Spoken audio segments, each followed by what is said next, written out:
A few years ago, I reviewed the Grand Voyageur in the XL size from Paper Republic. That was just slightly smaller than A5. And today I'm showing its big brother. This is the A4 version of the Grand Voyageur. Beautiful piece of leather here. I'm going to show how I'm using this with some of their paper, show the paper in action once again, and talk a little bit about my feelings about this product and the range, and hopefully help you make an informed decision on whether it is the right product for you. So please like and subscribe, hit the notifications button, all that kind of stuff, and please consider becoming a member of this channel, where for a small monthly fee you'll get early access to my videos, you'll get some priority comments, and eventually some members only Q&As, hopefully starting up in the next couple of months. But right now, let's look at the A4 Grand Voyageur from Paper Republic.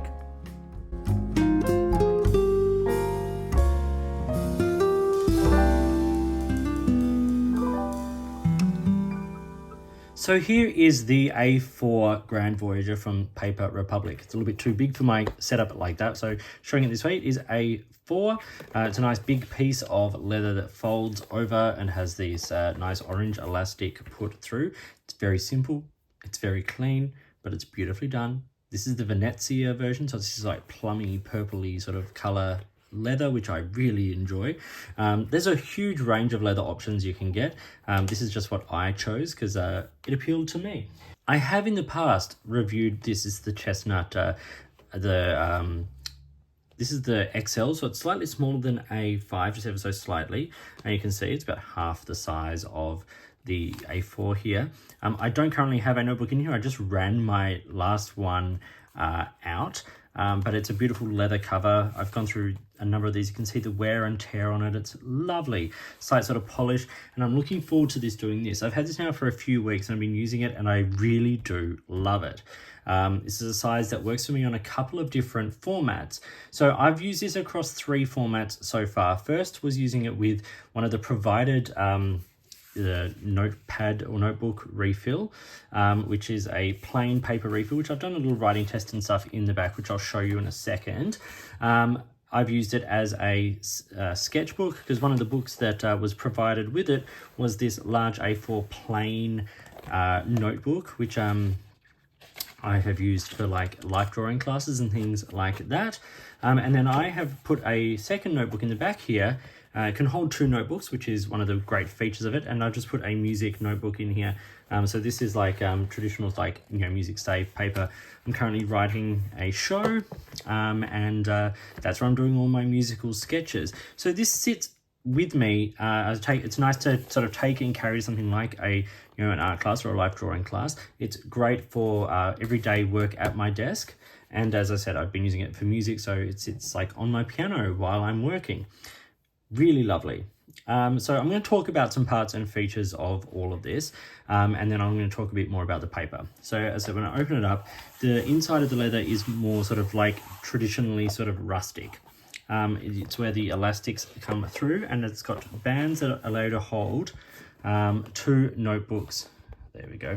2 notebooks in there. Same sort of system as like, you know, the Traveller's Company notebook or something like that, where you place the elastic down the center of the book and you can place it in there and replace it with relative ease. The other great thing, as I said, about the A4 version is that it's a stock standard size, so my A4 music notebook fits in there. But like, if I wanted to, I could use something like, you know, a Rhodia A4 notebook or something in there, whatever you sort of got on hand, really, and that's what's great about this. I also was provided with the loop, which is a pen loop, which sits on the side here. Now, it is a relatively slim pen loop. I think it's designed for the pen that Paper Republic make themselves, but I've enjoyed having a pencil in here. I have a hacked Tombow mono pencil in there with the Blackwing eraser on the end, just something I enjoy doing. Yes, and then the music book, as I said, and then simple leather on the back. Now, I do have it embossed, which is a service that they sort of provide. I just get my initials embossed on the front there, ML. And it was provided, as I said, it comes with the plain, you know, A4 notebook with the lighter paper, which I'll be talking about. And then I got it with a plain A4 book refill and a dotted paper book refill. And these are sewn bound books. They're really, really good quality. I really like the paper. I use them with fountain pens a lot, and you'll see in the writing tests, I've written with a lot of fountain pens. Now, on the surface, this is a fairly simple product. It does have a predecessor in things like the Traveller's Company, and even the Traveller's Company didn't invent this system. So it's a traditional system. It's a fairly simple book, but as I said, it's done right. So let's talk a little bit about it. So in here, I've got a few notes. The Grand Voyageur, the pocket size is the smallest version. That's about €50, is about 10.8 by 15 centimeters.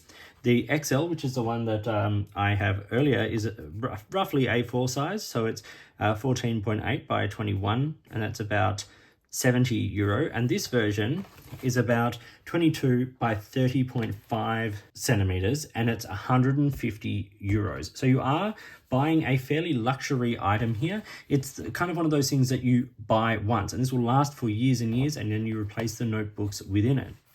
So this particular book that comes in it here, the plain paper one, this is €24 for 2 of these notebook refills. They have 48 pages of plain, dotted, ruled, and in the smaller versions, graph paper.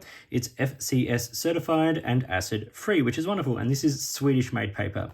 And the notebooks are 21 by 29.7 centimeters. The Voyager system is built for 2 notebooks or 2 refills. It's got raw cut edges and it's vegetable tanned leather. So it's high quality, it's well made, and it's a nice and simple and no fuss kind of system. Looking at this paper, and I've done a full review of the smaller version, including these papers, so I will link to that in the video description here. But today I wrote with my wingback fountain pen with Diamine Oxford Blue, the Aurora Optima with Aurora Black, the Kaweco Sport with a medium with Diamine Ancient Copper, my Schaefer Legacy, the modern version, with a medium nib with Mont Blanc Amethyst Purple, Caran d'Ache Le Mans with a medium nib and Robert Oster School Blue, the Visconti Mythos, the Hades version with a medium nib with Van Diemen's Flywheel Ink Rust Brick Red. Then I wrote with a Benu Daily Made 1.1mm stub with, once again, Diamine Oxford Blue. And then a range of other things, the Lamy Jetstream, the Highlighter, Uniball Zento 0.7, Pentel Energel 0.7, Tom Studio 0.8, which is on the Lumos, that's a fine writer, 2B 0.5mm mechanical pencil with the eraser test, and a Sharpie. So let's look at the back of this paper and see how it performs. Now, I don't know about you, but I've written with a range of fountain pens there, with a range of inks from different brands that have different properties, that have, different wetnesses and line widths. And for me, that looks pretty good. There is a little bit of show through. One thing I will say is the paper has a tiny bit of sort of tooth to it. It's not like Tomoe River super smooth paper. It is slightly rougher, but there's not a whole lot of show through, and I think no bleed. Nothing has come through there. So I have to say the paper performs really, really nicely here. I'm really impressed with it. I always have been, and I enjoy it a lot. Let's look at the other paper here now. And in the back of the sketch book here, or the plain paper book, I should say, I've done a bit more writing. So this particular one has 120 GSM paper. This is €39 for 1 book refill at the A4 size. Now you can get the other sizes as well, and the prices sort of go down accordingly. This is also available in a drawing book at this size, which is either 130 or 150 GSM paper. But really, this 120 GSM for like sketch and all that kind of stuff, as you see in the writing test, it holds up really nicely. This has 96 pages, and you can get it in plain, dotted, or ruled. It is also FSC certified, acid-free, and fountain pen friendly. And this is Austrian-made paper. Same instruments here for the written test. Same fountain pens, same ballpoints, rollerballs, gel pens, all that kind of thing. One thing I will say is that we do get a little bit more sheen on some of those inks on this particular paper. And how does it perform? I say this performs pretty well indeed. Sharpie there doesn't come through. Nothing comes through, and the ghosting is really very minimal. If we look at that in comparison there to the, the lighter weight paper, the ghosting is almost non-existent. Like that's light ghosting. This is brilliant. So I definitely say this paper is fountain pen friendly. Once again, it's not the super smooth paper a lot of people really like for fountain pens, but I like my paper with a bit of tooth. I like to feel the page as I'm writing on it. I like that connection, especially on some of my nibs like architect nibs or stub nibs that sort of a little perhaps sharper on the page. I actually personally enjoy that feeling. So yeah, I have no complaints here whatsoever. The loop is a nice addition. The embossing is a nice addition. You can get the right size for you. For a lot of people, that XL size, the almost sort of A5 version, is going to be a great fit. It's sort of that more traditional notebook size you can carry in your bag and things like that. The A4 version may be better suited to those who keep it at home on their desk or are using it for specific purposes, like me, like taking it to like art classes and things like that. But it's got a lot of use that the smaller version just won't be able to handle. I can see myself using this as a sit-at-home journal at this size, and then using something like the smaller version as my everyday carry notebook, just for sort of taking notes on the go. These are beautiful products. As I said, they're simple and they're not cheap. €150 for this cover is a lot of money, but you only buy it once. You can buy replacement elastics because that's going to be the bit that goes. This leather, this is going to age. It's going to patina. It's going to get little marks and damage and stuff from your use. I'm already seeing signs of it on mine and I'm enjoying it a lot. I love that about leather. That's why I like leather, and that's why I like brass. Brass patinas with you. It ages with you.